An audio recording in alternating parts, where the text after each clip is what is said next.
Assalamualaikum warahmatullahi wabarakatuh. Halo, perkenalkan saya Dit Andrizal dengan NIM A1C1 19065. Video ini dibuat untuk menunjukkan nilai ujian akhir semester saya dengan mata kuliah Praktikum Kimia Organik 1. Nah, di sini dosen saya memberikan suatu permasalahan yang harus saya selesaikan.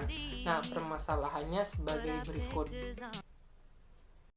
Temukan potensi kesalahan dan akar penyebabnya, serta solusi terbaik yang dapat Anda sarankan pada percobaan teknik pemisahan dengan kromatografi lapis tipis dan kromatografi kolom. Pada permasalahan tersebut, saya disuruh mencari kesalahan dan solusi terbaik dari saya pada analisis video pada percobaan kromatografi lapis tipis dan kromatografi kolom. Nah, baiklah, di sini saya akan membahas yang pertama, kromatografi lapis tipis. Di sini saya menganalisis video dengan judul video di YouTube-nya yaitu kromatografi lapis tipis 2D. Pada potongan video berikut ini bisa dilihat bahwasanya pada saat penotolan praktikan terlalu banyak melakukannya dan terlalu cepat. Maksud di sini terlalu cepat yaitu pada saat totolan pertama belum kering, dilanjutkan lagi totolan yang kedua. Yang di sini membuat totolan tersebut menjadi lebar dan tebal. Nah, kita bisa lihat pada akhirnya karena totolan yang lebar ini bisa dilihat akhirnya noda-noda terbentuk ekor. Nah, terbentuk ekor ini akan membuat kesalahan pada nilai RF-nya. Nah, saran saya pada penotolan tersebut dilakukan maksimal sebanyak 3 kali saja. Dan juga untuk lanjutkan ke totolan yang kedua, totolan pertama harus dikeringkan terlebih dahulu atau ditunggu selama 15 detik. Nah, baru bisa dilanjutkan totolan kedua. Nah, selanjutnya kita pada kromatografi kolom dengan judul video di YouTube yaitu kromatografi kolom bagian 2. Nah, pada analisis video saya menemukan 2 kesalahan.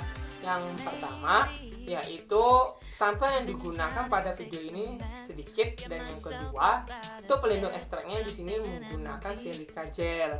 Mengapa saya berkata sampel yang digunakan ini terlalu sedikit? Bisa kita lihat pada potongan video berikut ini.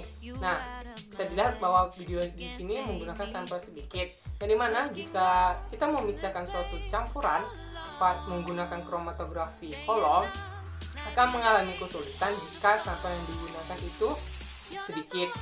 Nah, karena ada kecenderungan campuran atau sampel tersebut akan tertinggal pada fase geraknya. Maka saran saya di sini sampel yang digunakan itu cukup digunakan agak banyak agar sampel atau campuran tersebut terelusi dengan sempurna. Kemudian yang kedua, mengapa saya berkata silika gel itu tidak tepat digunakan sebagai pelindung ekstrak? Nah, karena jika silika gel dijadikan untuk pelindung ekstrak saat dimasukkan fase geraknya, maka silika gel tersebut akan larut dan fungsinya itu tidak ada. Maka di sini saran saya di sini menggunakan pasir, karena pasir di sini fungsinya sama seperti silika gel, itu sama-sama sebagai pasir diam, tetapi pasir ini lebih baik digunakan untuk pelindung ekstrak, karena jika fase gerak dimasuk maka pasir tidak akan larut dan tetap menjadi pelindung ekstraknya. Baiklah, itulah solusi dan analisis video yang saya berikan. Apabila penyampaian saya kurang tepat dan menyinggung perasaan para penonton, saya mohon maaf. Saya ucapkan terima kasih juga bagi yang menonton. Akhiri, wassalamualaikum warahmatullahi wabarakatuh.